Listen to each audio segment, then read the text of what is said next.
कन्हैया की है यह अद्भुत कथा। भक्त के लिए जब कर दिया था ऐसा अनोखा काम। अगर भक्त का प्रेम सच्चा हो तो भगवान उसके लिए नंगे पांव दौड़ आते हैं। वही बात जब कन्हैया की हो तो कन्हैया की क्या, अपने भक्तों के लिए वह न जाने कितने रूप धरते हैं और कितनी ही अनगिनत लीलाएं कर चुके हैं, जिनका प्रमाण हमारे धार्मिक ग्रंथों में मिलता है। ऐसा ही एक रोचक कथा है जब कन्हैया ने अपने भक्त के लिए एक अनोखा काम किया। तो आइए जानते हैं इस बारे में विस्तार से। पुरानी कथा के अनुसार एक बार की बात है, किसी नगर में एक राजा ने एक मंदिर बनवाया जिसमें श्री कृष्ण की एक मूर्ति भी रखवाई, लेकिन उसकी कभी पूजा नहीं की। पूजा करने के लिए मंदिर में एक पुजारी को रखा गया। पुजारी नियमित कन्हैया को नहलाता और बड़ी ही श्रद्धा भाव से उनकी पूजा अर्चना करता। राजा भी रोज कन्हैया जी के लिए एक फूलों की माला भेज देता था और जब वह दर्शन करने आता तो पुजारी उस माला को उतारकर राजा को पनाह देता। ऐसा करते करते पुजारी की भी उम्र बीत चुकी थी। एक दिन किसी वजह से राजा नहीं आ सका तो उसने एक सेवक के हाथ मंदिर में माला पहुंचा दी और कहलवाया दिया कि आज वह मंदिर नहीं आएगा, इसलिए पुजारी उसका इंतजार ना करे। इतना कहकर सेवक चला गया। पुजारी ने हमेशा की तरह कन्हैया जी को माला पहना दी, लेकिन जब शाम हुई तो पुजारी यह सोचने लगा माला उतारकर किसे पहनाई जाए। उसने सोचा क्यों न ये माला आज मैं ही पहन लूँ, वैसे भी मेरी उम्र हो चली, जीवन का यह क्या पता कब खत्म हो जाए। इतना सोचकर पुजारी ने माला उतारकर अपने गले में डाल ली, लेकिन इतने में ही सेवक आ गया और उसने बताया कि राजा की सवारी मंदिर में पहुंचने वाली है। राजा की सवारी आने की बात जब पुजारी ने सुनी तो वह डर गया।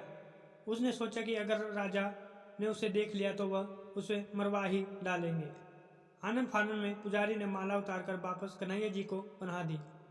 जैसे ही राजा अंदर आया तो हमेशा की तरह पुजारी ने माला कान्हा जी के गले से उतारकर राजा को पहना दी, लेकिन माला पर लगा सफेद बाल देखकर राजा समझ गए कि पुजारी ने यह माला स्वयं ही पहनी थी। बस फिर क्या, राजा क्रोधित हो उठे और उन्होंने गुस्से में पुजारी से पूछा कि माला पर सफेद बाल कहाँ से आया।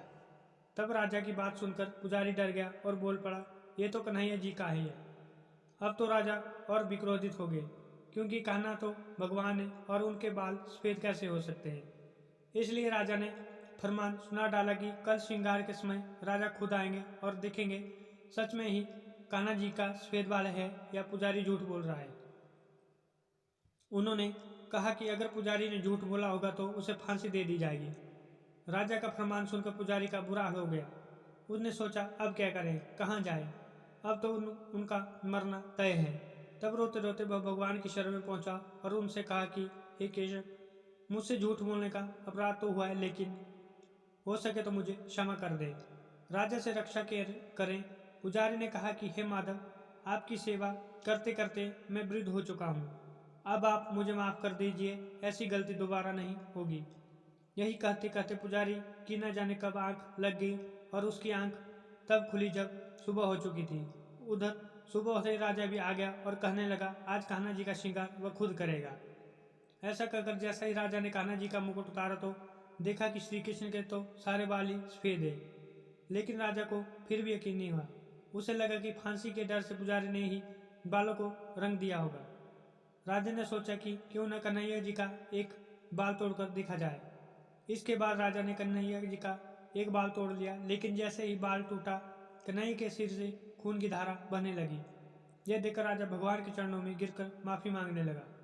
तब श्री कृष्ण की मूर्ति से आवाज आई, हे राजन, तुमने मुझे केवल मूर्ति मात्र ही समझा, इसलिए आज से मैं तुम्हारे लिए केवल मूर्ति मात्र ही रहूंगा। लेकिन पुजारी ने सच्चे मन और पूरी श्रद्धा से मेरी भक्ति की है, इसलिए उसकी अनन्य भक्ति को देखकर मुझे अपने बाल सफेद करने पड़े। कन्हैया जी ने कहा कि मैं भक्ति में कभी भी संशय नहीं होना चाहिए और सच्चे भक्त की लाज तो मैं कभी जाने ही नहीं देता। आपको हमारी यह कहानी कैसी लगी कमेंट में ज़रूर बताएं और लाइक और सब्सक्राइब करना ना भूलें। धन्यवाद।